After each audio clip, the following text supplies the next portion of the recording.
Week 8 of the 2018 Big Three season was a star-studded night as it hosted the season's finale in Atlanta, Georgia. ATL and NBA royalty sat courtside to enjoy tonight's action. To some players, the words, "nothing to play for," sound as stupid as the words, "a must-win." Because every time they step on the court, it's something to play for. Because every time they play the game, it's a must-win. That's the kind of players Allen Anderson, Steven Jackson, and Ron Artest are. They play to win every game. Well, Three's company is cut from the same cloth. Coming into the game with only 4 players didn't stop them from competing at the highest level. Jason Maxiell was hoping to pick up the slack left behind by the absence of Baron Davis and DeMar Johnson. Oh, what a follow by Jason Maxiell! I see you, big boy! But Charles Oakley had the bees swarming, and in the end, they were too focused and too hungry and left Atlanta with all the honey. The company men are limping into the playoffs. They better get healthy quick. Game 2 was the Ghost Ballers versus the Three-Headed Monsters. Even though the Ghosts were out of the playoff picture, Ricky Davis is always consistent. By day, his Legacy Foundation feeds the homeless, and by night, he feeds the bucket, grabbing the Big Three scoring title in the process. He's not the only one trying to separate himself from the pack. Reggie Evans was 2 assists away from a triple-double to prove he should be the MVP of the league, while Mahmoud Abdul-Rauf was still wet, adding his name to the MVP race as well.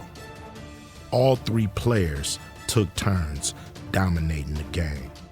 But in the end, the Monsters used the Ballers as nothing but an appetizer for the playoffs. And the Three-Headed Monsters walk away with a 51-37 victory. Game 3 was called the Revenge Game. Tri-State had served the Big Three champions their first defeat and first taste of disrespect. So they entered the contest in all black, ready to attack. Their fiery leader had to become a fiery coach due to the absence of Rick Mahorn. Defense wins championships, and Trilogy decided to put the clamps down on Tri-State's downhill mentality. David Hawkins was looking to have another great performance to help his MVP chances, but they couldn't get their motors running. Down 26-12 at the break. In the second half, David tried to come out aggressive, but James White stopped the bleeding with a 4-point shot. James has taken flight with 4. Nate tried to come alive late, but James White had all the answers, and Tri-State simply ran out of gas as Big Al slammed the brakes on the comeback. Trilogy is trying to put some respect on their name once again in this league. They get their revenge from a Week 1 loss. Game 4 was dedicated to the life of Rasul Butler, who died last year in an automobile accident. He played for both Power and the Ball Hogs, and hearts were heavy as they took the floor. Power was looking to sharpen their tools and cut some fat off the back of the Hogs. But Scalabrini came to play, To the Mamba. and those pesky pigs, they wouldn't go away, at least in the first half. In the second half, a cat named Coutinho took over, passing the winning shot to a bird, showing off the true harmony of Nancy Lieberman's team. Powering over Rick Barry and the Ball Hogs. Power has now won 5 straight. The playoffs are in Dallas. The Big Three in the Big D on Big Fox.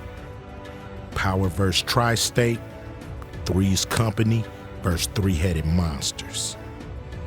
Get a win in Dallas this Friday, 'cause it ain't no sleep till Brooklyn.